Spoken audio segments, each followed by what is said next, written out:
right, Shalom. Shalom. We the brothers out of Great Millstone Valdosta. Back at you again with another weekly live lesson. Lord willing, this lesson be edifying. We start by giving all praises, honor, and glory to Yahweh, Yahweh, Bahasham, Hashem, Yahushai, Bahashem, Rekakadaj.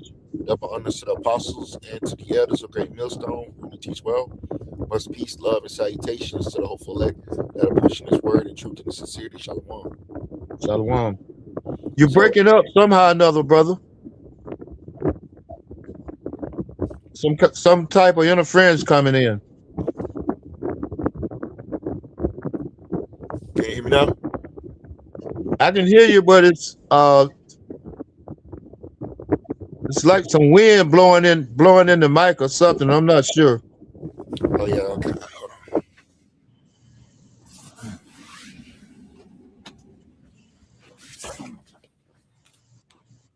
Yeah, Okay, it's clear now. I was running the AC. Oh, okay. Yeah, I'm in my truck, so I was running the AC. Make sure I have my phone. All right, so we back at you again with another lesson. As you can see, the title says, "You will own nothing and be happy." And this is a quote that was made, in 2016 at the WEF, or what I like to call it, the WTF. God damn, this comment was made in 2016. Yeah, that's a while ago. All right. It says, the quote is, "You will own nothing and be happy," is a phrase from the 2016 World Economic Forum, WEF, essay by Danish politician Ida Auken, outlining a hypothetical 2030 scenario where goods are accessed via a sharing company rather than owned, while originally intended to envision a future of high-tech efficiency. It is widely criticized as a dystopian, pro-subscription, corporate-led, or communistic agenda. So, let me see. Where can I find it? Maybe we can pull up the video. Let me see. Maybe we can find it.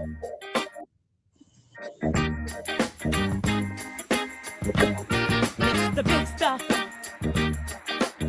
Good news, Tesla fan. Or that has been vetted. Let me see. You know the phrase, "You'll own nothing and be happy." Yet, its origins might surprise you. Published by Ida Auken in a 2016 World Economic Forum essay, Fair use. she highlights a potential emancipatory and equitable world where people's fundamental needs are met in lieu of a growing 21st century economy focused on service rather than production and consumption. Despite the butchering of the phrase's meaning, the feeling of unease is understandable. There is something slightly ominous even in the phrase's structure, its form. The juxtaposition of nothingness, emptiness, a void, sentenced together with happiness. It's the uncanny valley of phrases. Yet, there's currently two visions in how that phrase can be interpreted. A positive approach where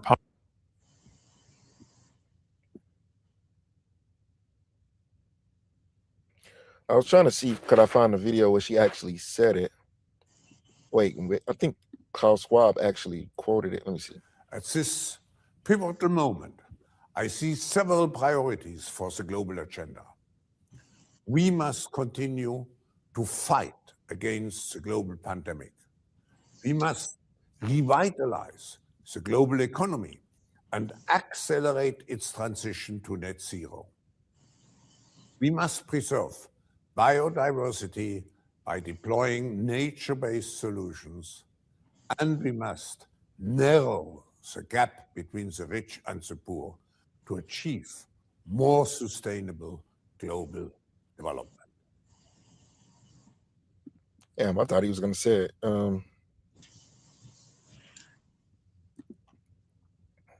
We're going to show you an example of you will own nothing and be happy. You know, they try to make it seem as if it's something that's going to produce, something that's going to benefit society, but really, it's only going to benefit them.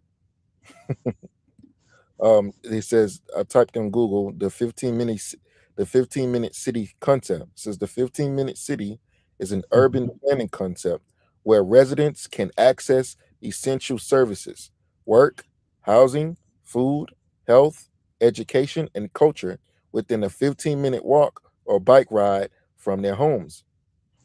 Popularized by Carlos Marino and Paris Mayor and Hidalgo. This chrono-urbanism model promotes dense, mixed-use neighborhoods to reduce car dependency, cut emissions, and improve quality of life. That's what they tell you on the surface. But the true design of it is very, very sinister. You know, so this is a layout of how they want to design these 15-minute cities, put everything close to you to make it seem like it's benefiting you. It will be no cars.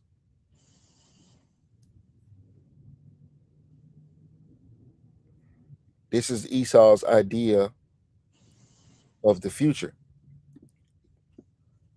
And most likely, these cities, you're not going to be able to travel outside of them. You know, so they put it in your face like it's something that's going to benefit humanity or benefit you, but really it's a sinister plan behind it. Everything that these devils come up with, it has a agenda behind it. So let's read this. Is from the the Jimmy Dore Show. 15-minute cities are real and all about controlling you. Let's read this. For a legal hand to form your business, visit LegalZoom. Autonomous cars that drive people around. And so if you lose private car ownership, you can't really control where you go. And so these cars would determine, would have specific routes that you could, pay to use. Speaking of which, yeah, they want to take away your car ownership. They don't want you to have cars. They want to drive you around or have autonomous cars that drive you to where they want you to be. Let's see what this is. Here's the article. It came out in 2023. I just went on the People's Voice and I typed in 15-minute city, and all these different articles came up for different time periods. Some of them are old, but it gets the point across. It says cars to be banned by 2030 under WEF 15-minute city plans. Travel is not a human right. The World Economic Forum has demanded that world governments begin to phase out car ownership with a view to completely banning cars for everyone in the future except people with exceptional social credit scores. What does that mean? If we live in a society where everything is based off a social credit score, if you have a bad credit score, it's just like having bad credit. What can you do with bad credit?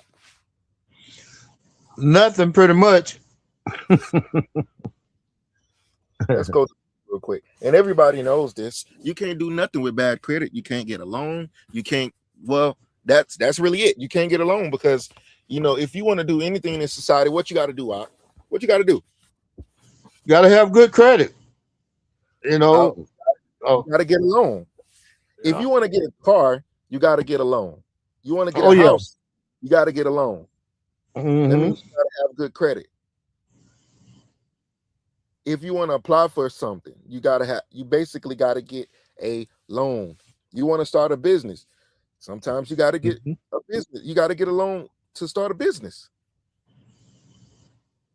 And going back to the topic, you will own nothing and be happy. Once you pay for a house or a vehicle, hey, if you don't keep up the tag registration or you don't pay your taxes, hey, Even after you own it, you still got to pay.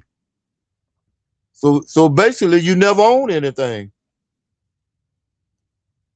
Even land. If you don't pay your taxes on land, they'll come and take it.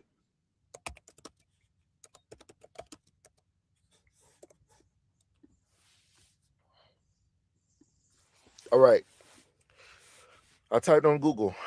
How does a bad credit score affect you? It says a bad credit score, generally defined as a FICO score below 580, acts as a signal to lenders, aka banks, that you are a high risk borrower. A high risk borrower. As of 2026, this can severely limit financial flexibility and cost consumers with scores of 620 or lower roughly 3,400 more per year in high interest rates and fees, often referred to as a subprime tax. See, if you got you face higher interest rates. Higher interest rates and fees. You will pay significantly more in interest on car loans, mortgages, and credit cards. Over a 30-year mortgage, a low score can cost tens of thousands more than a good score. See? So let's add the words. So you see how bad a credit score can affect you. They're going to implement a social credit score. What does that mean? Things that you do, things that you say, things that you post online can affect whether you can get a job, whether you can have whether you can get a lot of goods and services.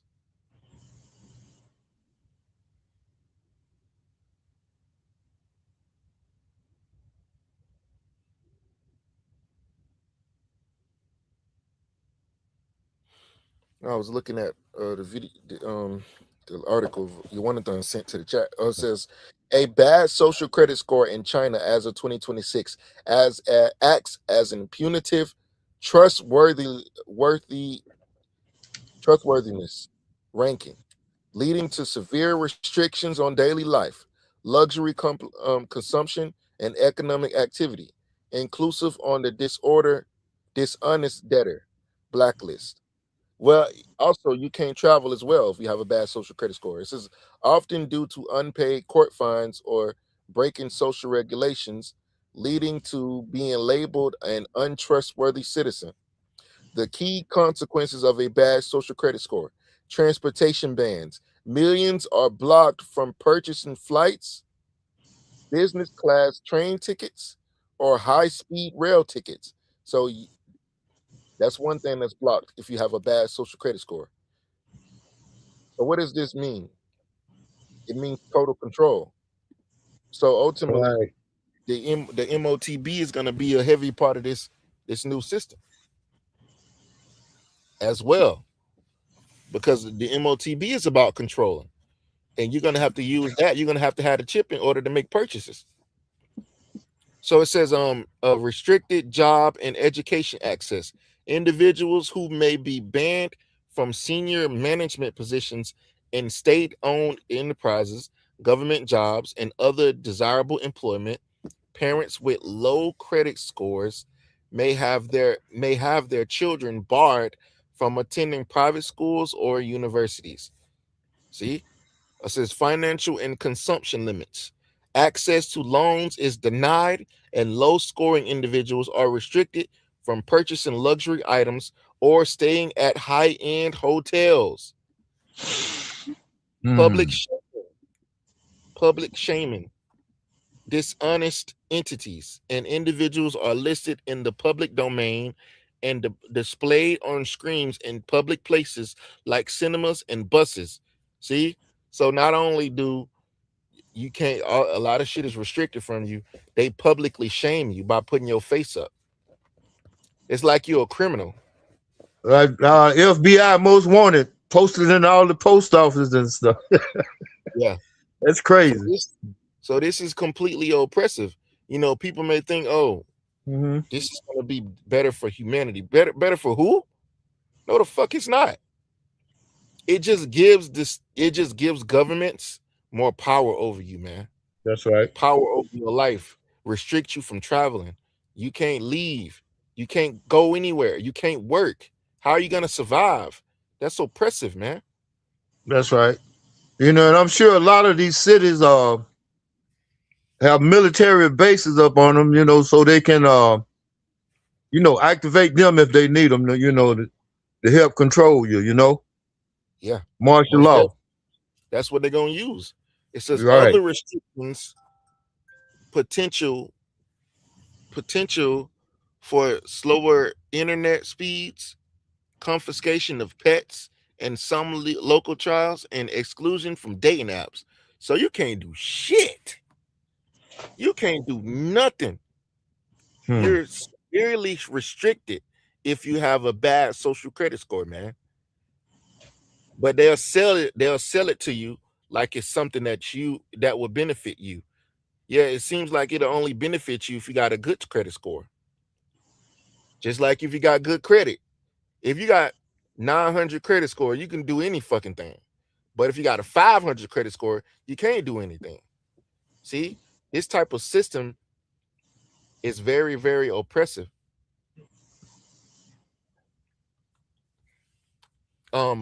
It says difficulty improving score. Repairing a bad score requires mandatory waiting periods, sometimes up to 5 years, mandatory community service, or public apologies, with the score often permanently affecting one's reputation. Wow. It says businesses with low social credit scores are excluded from government procurement bids, face higher oversight, reduced access to credit, and longer customs clearance times. Mm.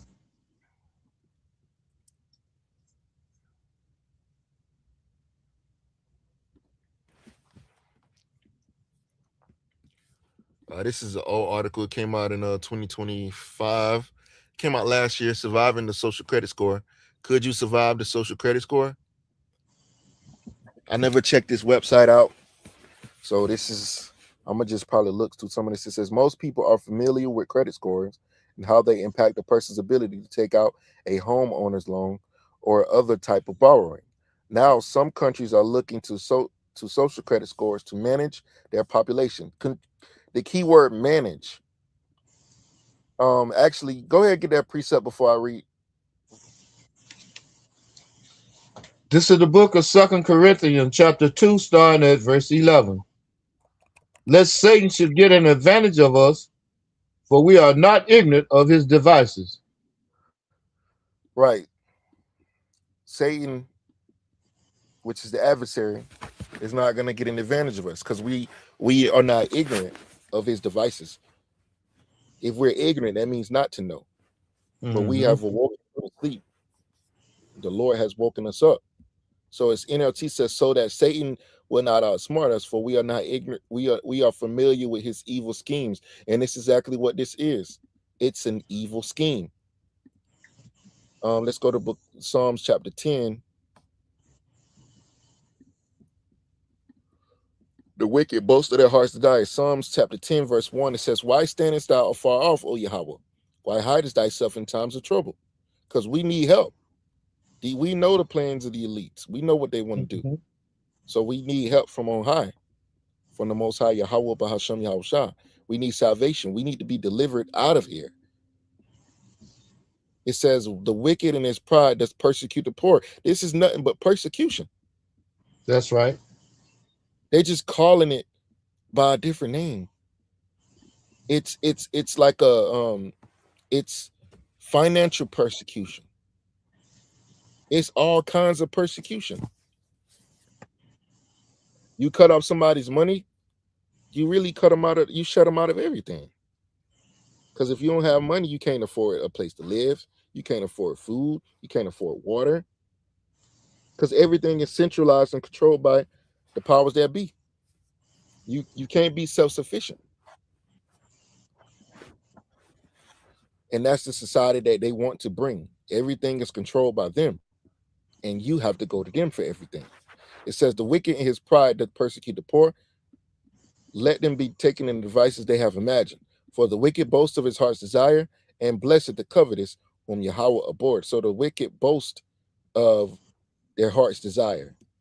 And you're going to see real, that going back to the name of the lighter title of the lesson, you will own nothing to be happy. This is their heart's desire, to have complete control over you. So I'm gonna play this video, and then I'm gonna read a little bit more on that article that I just looked at.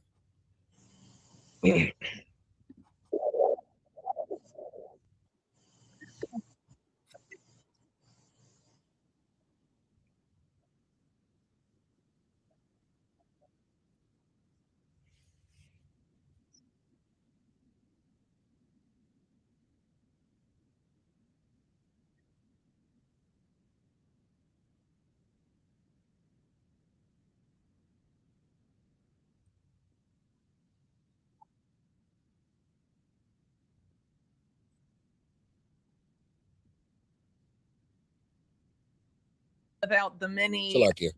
Did you hear that while I didn't have it on the channel? I didn't hear it.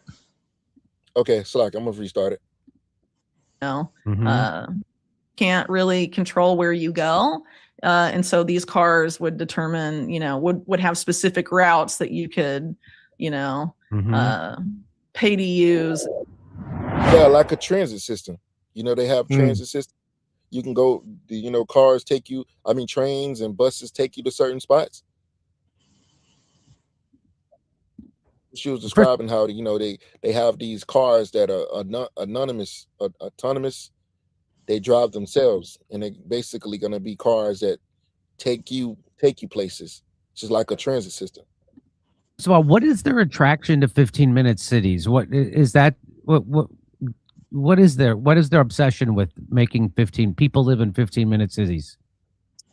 So I haven't written extensively about 15-minute cities, but I would argue that the goal there is basically to have people more or less corralled into an area where they're easily surveilled and controlled. And that's basically the interest here. The interest here is how do a small few rule the many forever without the many ever being able to complain or do anything about it. And so ultimately, this ruling system that they've been attempting to impose on people really around the world, because this is a global governance project at the end of the day, is, using big tech tools in mass surveillance to basically create an entirely new way of life and system of living. And part of that is to basically reduce the share of what the many, i.e. the 99% or whatever. Yeah, so basically your freedoms will be taken away. Your so-called freedom. This is the land of the free, home of the brave, right? Land of the fool, home of the slaves. So, a lot of this, became extremely, unpopular, but also like people learned about it during the COVID era because of, these groups like the World Economic Forum, which, by the way, bills itself as the premier promoter of public-private partnerships. Basically, what happened during COVID? What happened during COVID? Oh, what happened in 2020 during CV19? What happened? People was forced to do what? Yeah, they were forced to quarantine themselves. Yeah, stay in the house, right? Yeah, walking around with looking like a bandit, like you finna rob somebody with them masks on. Yeah, but the main thing they did was force everyone to stay home. Yeah, you can't leave the house. And if you leave the house, you have to have a mask on. They basically use that pen. They use that pen, that gimmick, to show you what they ultimately want to bring in the future. That's the type of society they want to bring. Everybody's not working. They provide you with a what? What happened to people during CV119. What did we receive, right? Didn't we receive money? Right. We received checks, right? Because we wasn't working. Mm-hmm. And what did it what is the term for that? Universal based income. You see? So CV19, that was just a test run. They made everybody shelter in place and basically stop going to work. Everything changed to online. That was That's a test. right. That Mhm. was a test run of what they really want to bring.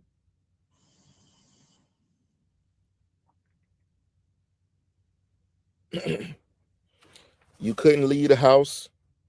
You gotta everything changed to online. The streets was empty. Everybody was in their homes. You know, Like in certain places you went, they would check your temperature as soon as you walk in the door. They had those devices to check your temperature and all this kind of shit. Yeah, that was a form of the MOTB.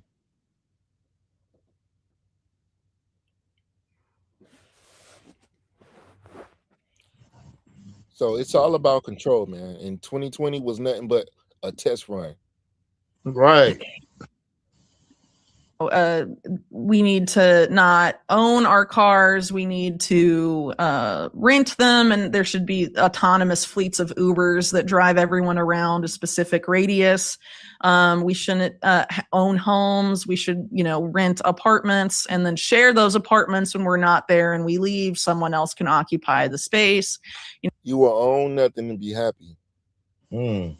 They envision a future where everybody is that doesn't own anything. Everything is given to you. When you look at the movie 1984, this is exactly what they're preparing for. A society where they provide you with everything that you need. Your food is rationed to you. You receive a UBI, and they be like, "Oh, this is going to be better for you." No, the fuck it's not. You don't own the house. You don't own anything, and they are just controlling your life and giving you GMO foods for the rest of your life. And then they put a C-hip inside of you, place you in a 15-minute city where you can't leave that city without you constantly being surveilled. You're being watched. Certain movies are banned. The Bible is banned. Your freedom is non-existent. Mm-hmm. But they say it's going to benefit you. It's a bunch of bullshit. So they're going to sell this bullshit to you, but really they're just trying to put you into a prison. It's basically an open air prison. You got it. That's right. Finish, play some more. These were all things that were promoted under the guise, of sustainability and other things at the time, but they're actively being, designed and acted upon. Actually, one of the Columbus smart city initiatives that's connected to this Columbus partnership that Wexner ran. He chaired it basically from 2001, I think, until 2021. So like 20 years, including when this was created. Columbus got a huge Department of Transportation grant from the government, and also, funding from private individuals, probably Wexner, but who knows, to basically create a new system that in Columbus where private car ownership, to basically create a new system that in Columbus where private car ownership would not exist, and instead it would be fleets of, smart cars, autonomous cars that drive people around. And so if you lose private car ownership, you can't really control where you go. And so these cars would determine, would have specific routes that you could, pay to use and what have you. And interestingly, limiting your travel because they don't want you to go nowhere. You gotta let's see. enough, this was actually a goal for the entire United States, described in this by this National Security Commission on AI, which was chaired by Eric Schmidt of Google, and had a lot of these same big tech guys who have major roles at companies with New Albany data centers. And they basically said that in order for the US, they said, to beat China in AI, it was necessary to end private car ownership in the United States and instead have autonomous Waymos basically drive fleets of them, Uber everybody around to where they were supposed to go, and have things, sort of planned out by AI, like where people are going, where people are working, and all of. Which they have those now. They have the Waymo self-driving cars. They have cars that drive themselves.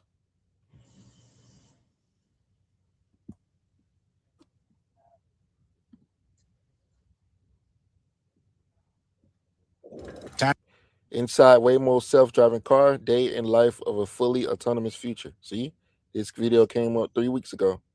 So they already have these type of vehicles ready. The technology's out there. Self-driving cars. Let's finish this out. Of this, and so the Technocracy Inc. model that you highlighted earlier, it was really influenced by things like Taylorism and a lot of these schools of thought that came out of the Industrial Revolution that prioritize efficiency above all else. Having the trains run on time and all of that stuff being, the kind of obsession of these people in that particular era. And so they want to sort of apply that not just to industry, but to micromanaging people's lives as they, extract and exploit us for data and how much money our serf-like lives will make for them. Come see me in Salt Lake City, Las Vegas, Nevada. May 7th, it's a Thursday special show in Burbank, California. Tickets going fast. And then All right, so as you can see, 15-minute cities are nothing but a open air prison. I got to this article right here. It's from the People's Voice. It says 15-minute city nightmare unleashed. Glasgow joins worldwide 2026 open air prison rollout. This came out December 26, 2025. It says the globalist plan is accelerating at breakneck speed. Cities across the planet are being transformed into 15-minute zones. And the latest proof just dropped in Glasgow, where the council approved the massive Cook Street urban garden project. It says this multi-million-dollar scheme cramps 750,000 square feet of apartments, shops, student housing, and leisure into a 4.7-acre site, all engineered so residents would never need to leave their tiny radius. But Glasgow is only the latest battleground in a coordinated worldwide assault. The elite, through the World Economic Forum, UN Agenda 2030, and C40 cities, are forcing this model everywhere. It says in South Florida, Tri-Rail is anchored dozens of high-density 15-minute development stretching from West Palm Beach to Miami.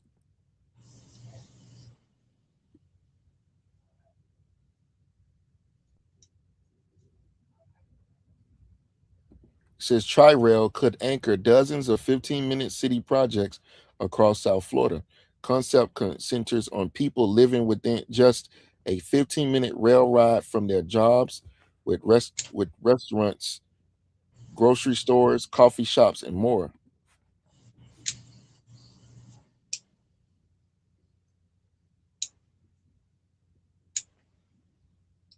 It says Cleveland is pushing government-backed 15-minute cities neighborhoods citywide.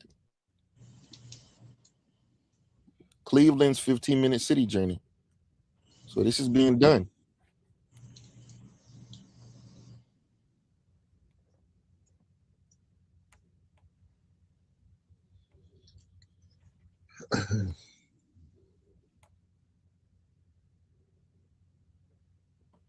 All right, it says these aren't urban upgrades, they're contaminant zones. The official line is sustainability and convenience, but the real goal is control. Everything you need, work, food, healthcare, education, stays within 15 minutes. Cars are phased out.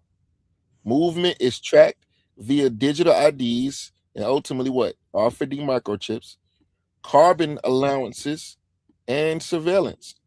Leaving your zone becomes restricted, fined, or penalized under climate pretext. So if you leave your zone, you can be fined. And ultimately you're not going to be able to your so-called CHIP is not going to be able to work outside of your zone. So it says the CV-19 lockdowns were the test balloon. Didn't we just say that? And according to the global elite, the public demonstrated that they will comply with authoritarian orders. Because a lot of people complied, man. A lot of people followed those bullshit ass regulations because of a plan. Because a plan, a carefully orchestrated plan. Right. A lot of people in the world complied and took that snake venom and was very scared, and they willingly gave up all of their freedom.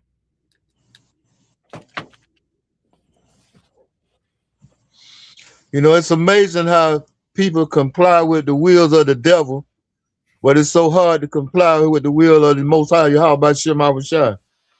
That's right.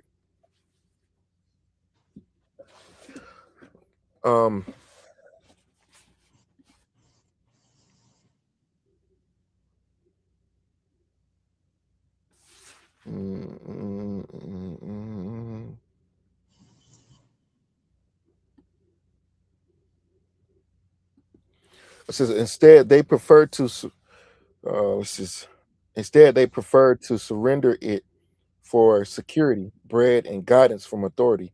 In the end, they will lay their freedom out at your feet and say to us, "Make us your slaves, but feed us." Let's see. The global elite are now playing the role of the Grand Inquisitor.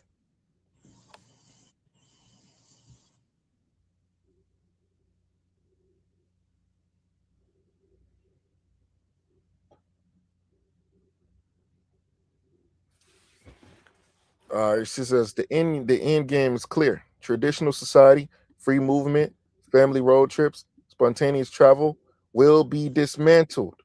The elite don't need barbed wire. They use well-being and community as invisible bars.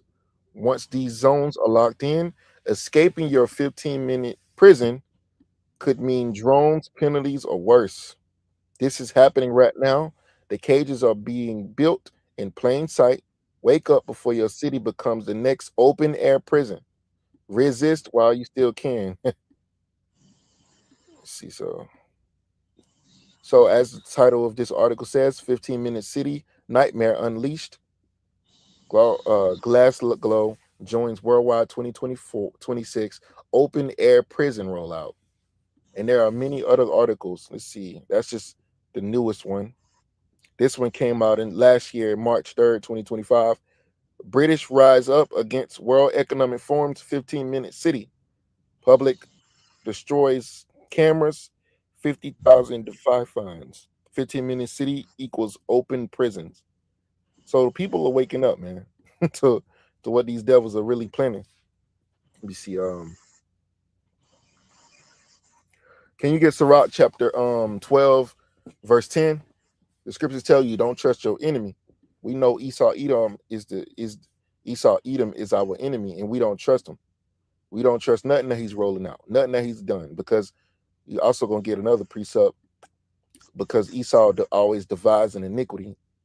He's always up to something, up to no good. You got it out. This is the book of Ecclesiastes, chapter 10, starting at verse 12. The beginning of pride is when one departed from the Most High, Hold on, bro. and his heart. That's a good precept though, because Esau is all about pride. You know, he's not. Do you think that this is a godly plan? No, it's not. The precept is Sirach chapter 12, verse 10. But you can finish reading that. This is the book of Ecclesiastes, chapter 10, verse 12. The beginning of pride is when one departed from the Most High, and his heart is turned away from his Maker. Right. Esau's heart is not with the Most High. And the scriptures tells you right here, Psalms 10 and 4. The wicked through the pride of his countenance will not seek after the Most High. The Most High is not in all his thoughts.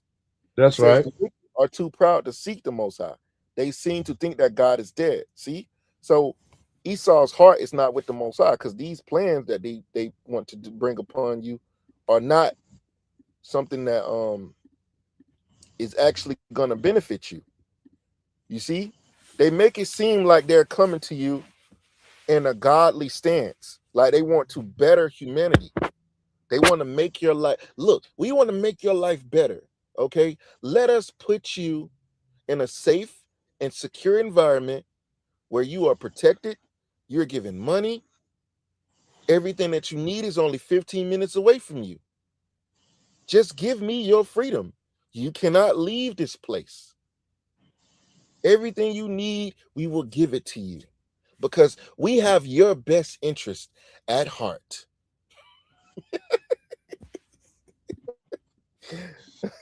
Yeah, you're right, man. See, this is the bullshit that they selling you, man. That's what they sell you. But the Most High knows that their heart is not with him. These plans that they want to bring are not good. Esau is bringing something. He's always cooking wickedness, man, because that's all he knows. He's accustomed to doing evil. How could he bring something that benefits humanity? You got it out. Read that precept. This is the book of Ecclesiastes, chapter 12, verse 10. Never trust thine enemy, for like as iron rusted, so is his wickedness. See, so never trust thine enemy, man. You know, just like iron rusted, so is his wickedness. It gets worse. It pollutes everything. Just like when just like rust, wickedness spread if it's not contaminated. I mean, if it's not taken care of. And that's what we're seeing. That's why the scripture says what? Wickedness has exceedingly polluted the whole earth. Never trust thine enemy. See? So we recognize who our enemy is. And we're telling our people, don't trust them. Don't trust these 15-minute cities. Don't trust social credit scores. Don't trust none of this shit. Be aware of it. Because it's nothing but oppression upon you. They make it seem as if it's going to benefit you, but as soon as you get your ass in that 15-minute city, as soon as they chip you up, put you in there, you basically stuck. You can't leave, bro. You can't fucking leave. You are put in contamination zones, but they calling it a city. It's like America. It's like your city's going to be divided up into districts. You can't leave this district. If you leave this district, your chip is not going to work. You see, you're not going to be able to leave. You know, Isaiah 26 verse 10, let favor be showed to the wicked, yet will he not learn righteousness. In the land of uprightness, he will deal unjustly, and he will not behold the majesty of Yahweh. So let favor be showed to the wicked, yet will they not learn righteousness. You think this is a righteous plan? No, it's not. we supposed to have we have God-given rights. We can own land, we can own property. You see, these things that are in the law, statutes, commandments. We can own land, we can own property, we can own cattle and things of that nature, man. We can have possessions. But you know what they say? You know what these wicked devils say? We don't want you to own anything. We own everything, and we're gonna ration it to you. That's right. That's why the scripture says, "You shall go to your enemy for the one in need of all things." These devils control everything, but they're only rationing it to you. They allow you to get these things, but now they allow you to rent houses. They allow you to buy cars, but now they finna take all of that shit away. You get Micah chapter 2 verse 1, because all they doing is devising evil. Because they're pushing you towards, they're forcing the population towards their agenda 2030. Lost everybody being chipped up and put in 15-minute cities, 15-minute zones.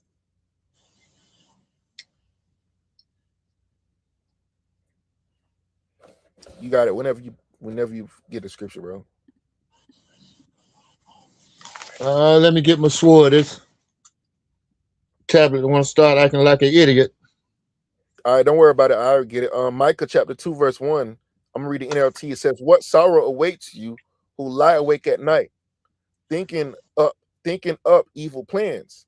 You rise at dawn and hurry to carry them out, simply because you have the power to do so." So just because these devils have the power to do something, they're doing it.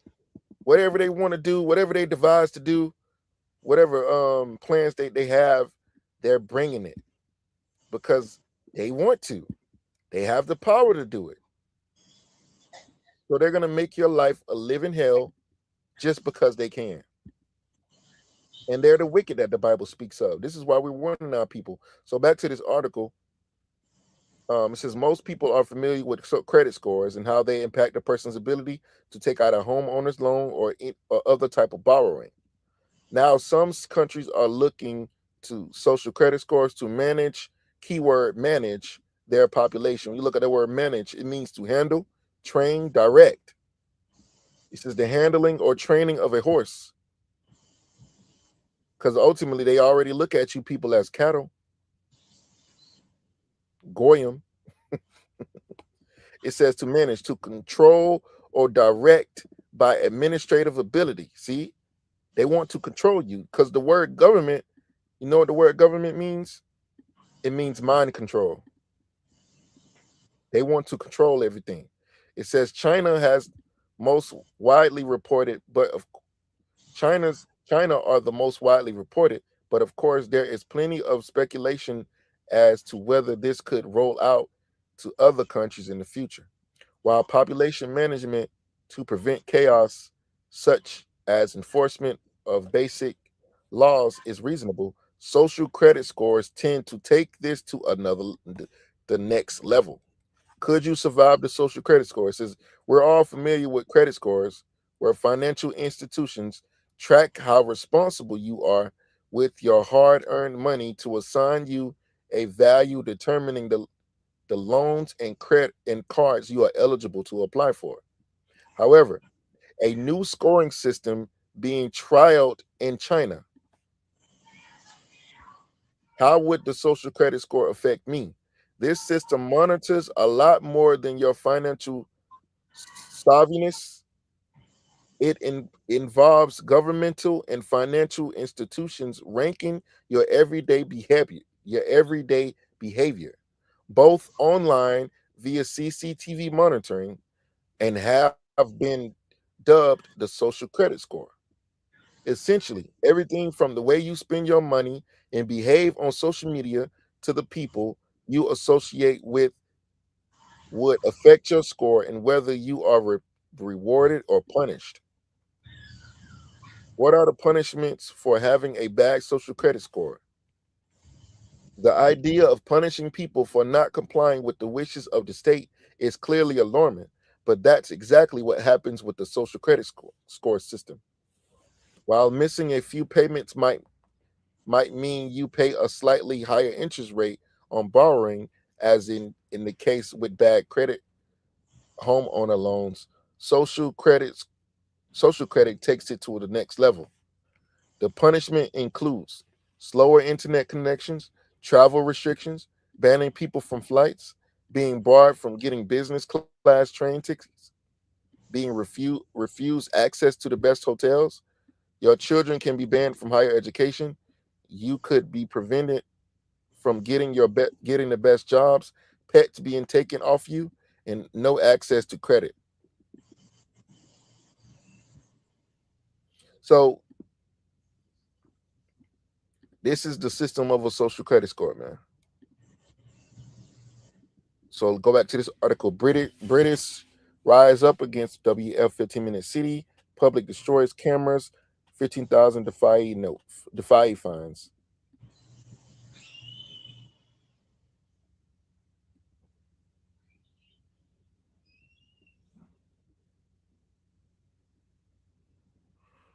It says the dystopian urban planning concept, which aims to create compact and confined communities where essential services are within a 15-minute walk or bike ride, has faced severe resistance from the British public. It says at the heart of the backlash is the extensive network of cameras installed to enforce ultra low emission zones and other zero emissions schemes tied to 15-minute framework. See, that's what they're using. They saying, the emissions are the problem. When they create the cars that pollute the air.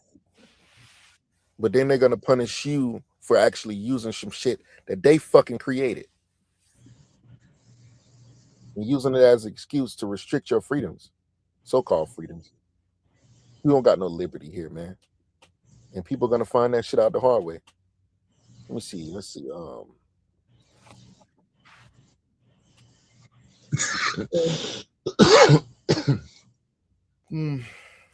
Let's see.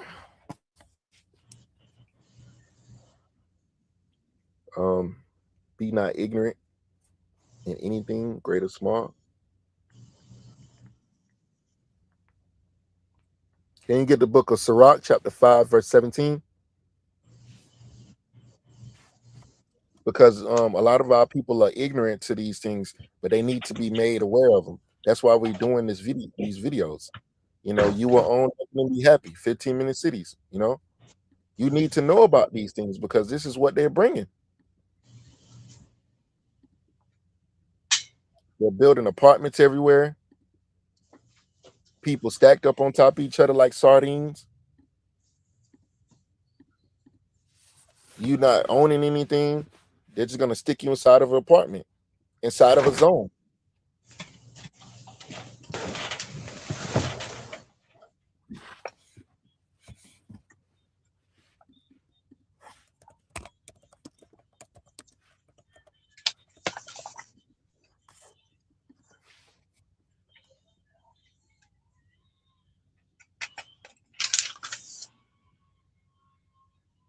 This is the book of Sirach, chapter 5, starting at verse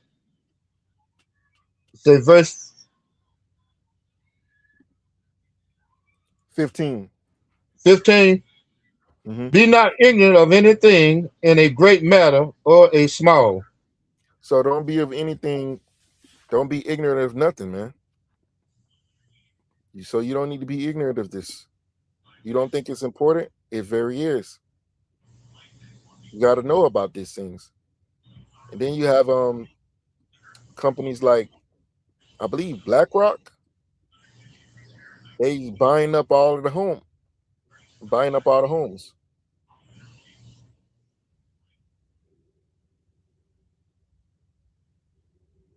See, BlackRock is buying up all the homes.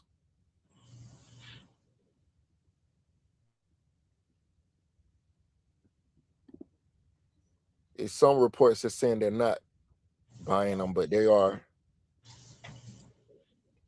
So they're taking ownership of all of the homes.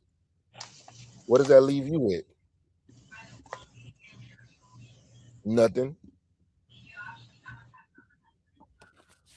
They buying up all the homes and they're gonna put your ass in a fucking 15-minute city inside of a goddamn apartment. All right, it says these cameras designed to penalize drivers of older, non-compliant vehicles and restrict people to tightly confined areas have become symbols of globalist overreach for many. So this article came out last year in March 2023. I'm sorry, 2024.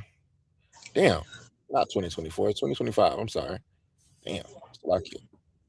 So as you can see, man, the whole world, you need to be aware of this 15-minute concept, 15-minute city concept, because it's going to play a role on what you do on a day-to-day basis, whether you can leave your home or not. It says this is a Trojan horse. Developers LA burn areas for 15-minute city transformation. So you remember those fires that happened in LA? Right. Now they want to rebuild it, and they're going to rebuild it into some 15-minute cities. This is California Governor Gavin Newsom is facing criticism amid reports that he is collaborating with developers to rezone fire-ravaged areas of the Palisades into high-density 15-minute city hubs. The alleged involves top-down government-driven, urban, blah, blah, blah. You get it? So, you know, there was rumors that those fires was set deliberately anyway. Probably yeah. for that same reason. Yeah, so this article came out in February 18, 2024. America's first 15-minute city created in Tempe, Arizona. Tempe, Arizona. It says a Tempe, Arizona neighborhood called Cul-de-sac is the first community in the nation to be designed around car-free living. Yeah, because cars are the problem, right? The emissions are the problem. Yeah. We got to go green. Yeah, we got to go green. All that bullshit. Cul-de-sac is being described as America's first example of a 15-minute city, a vision promoted by globalist elite.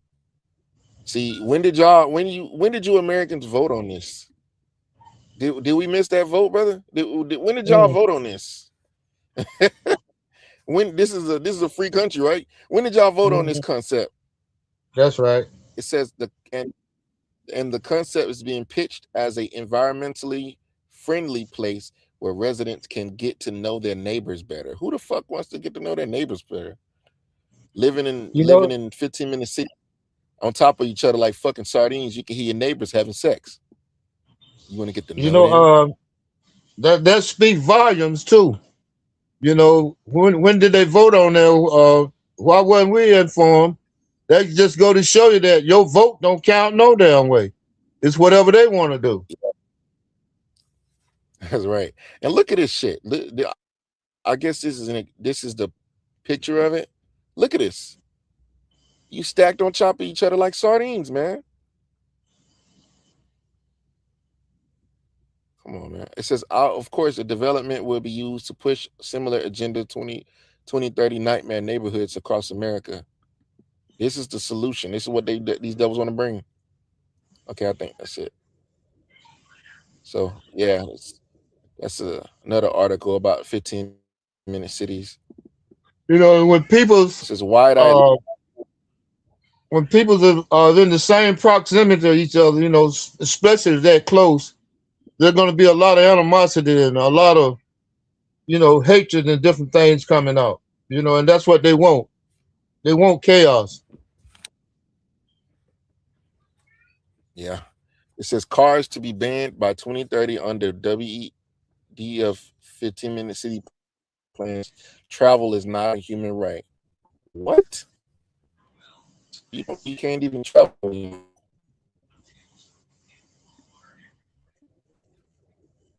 So like you. So we can't be ignorant of this, man. This plays right into the future, so-called future that these devils want to bring. Let's see. Can you get the book of Psalms chapter 17, verse 13?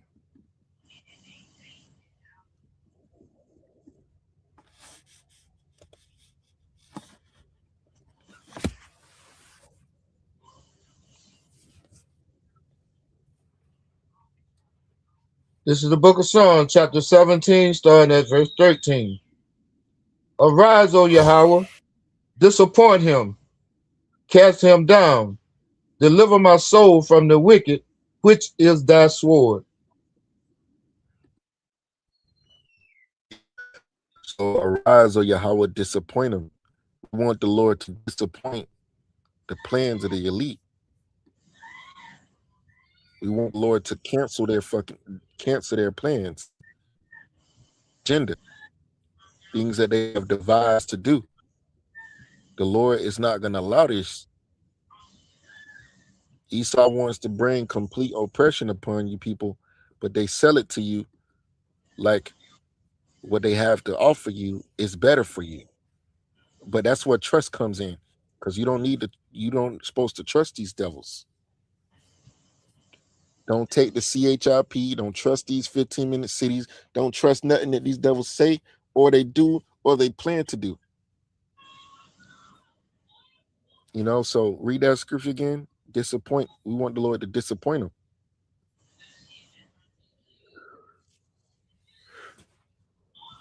I had dropped the Psalms. I had dropped 17:13.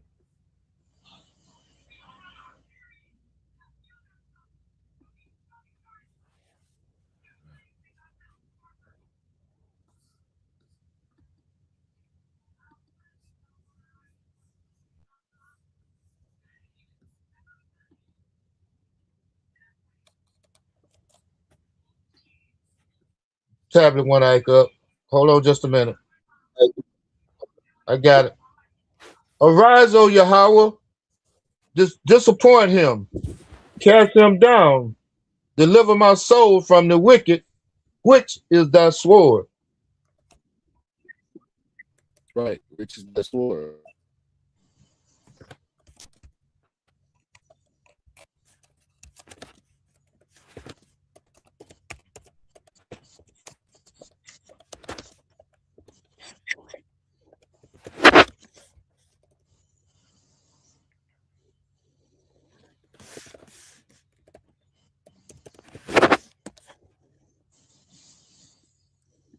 I'm typing something in ChatGPT real quick.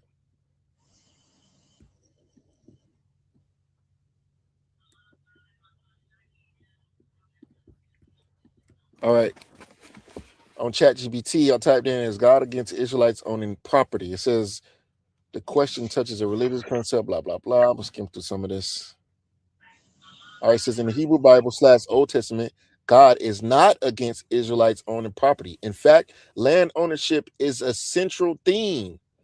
The Most High promises land to the Israelites, especially in books like Genesis, Exodus, and Joshua. Land is seen as a gift from the Most High, but with conditions. Israelites are expected to live justly and follow God's laws while occupying it. However, there are important limits and principles. The land ultimately belongs to the Most High, and the Israelites are considered stewards, not absolute owners. See Leviticus 25. There are laws like the Jubilee year where land would return to original families, preventing permanent loss of inheritance and extreme inequality. And Esau is causing a system where it's going to be extreme inequality. The poorer are going to get poorer, and the rich are going to get richer. They already own everything. You have Bill Gates buying up all the farmland. Why the hell is he doing that? Let's go to Bill Gates.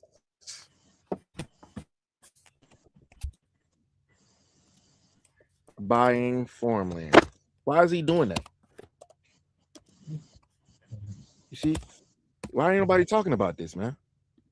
It says Bill Gates is the largest private farmland owner in the United States with roughly 275,000 acres across 19 states. His holdings, purchased with candidate Cascade Investments, are intended as long-term investment in sustainable farming and agricultural productivity rather than a grand scheme. Like, come on, bro. Why the fuck does this dude own all this fucking farmland?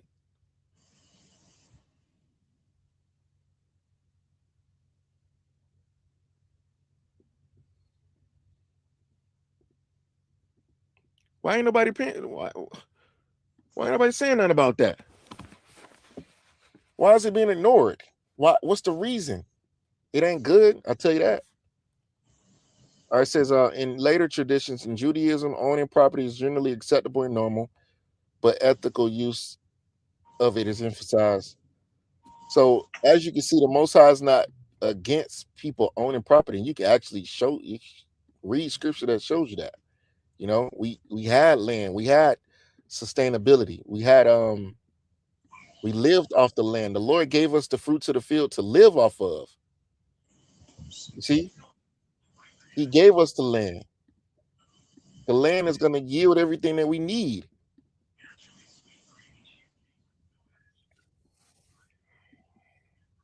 But Esau is saying, I want to own everything. And I'm going to give you the option to use it. He's acting like he's God. Because he's going against the Most High. He's going against what the Most High set up for a man to do. The Lord gave us He gave us the land, man. The land was created for our sakes, to benefit us. The scripture says even the king benefits from the field. I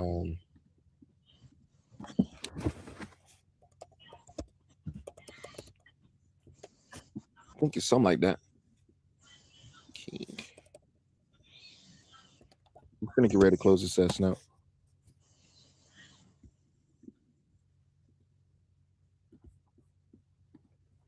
Here it is. So Ecclesiastes 5:9, it says, moreover, the profit of the earth is for all.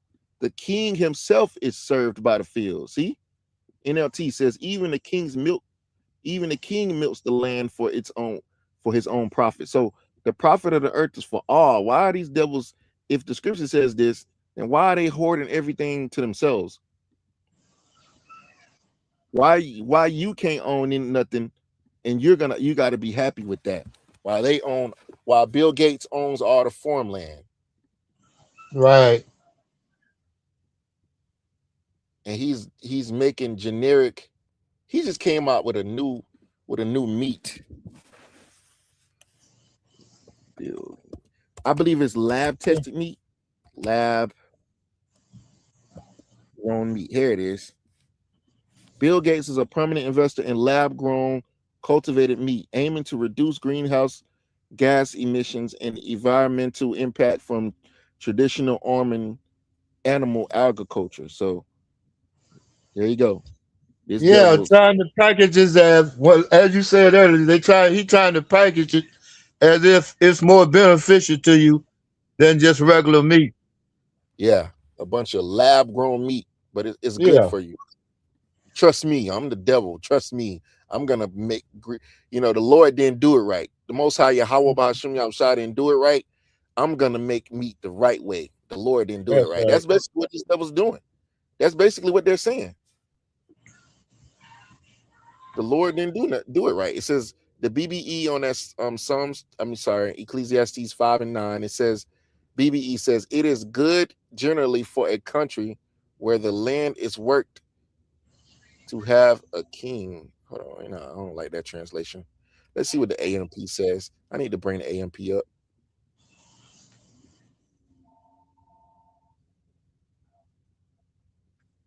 All right. Damn it. My bad. Where was I? Verse 9.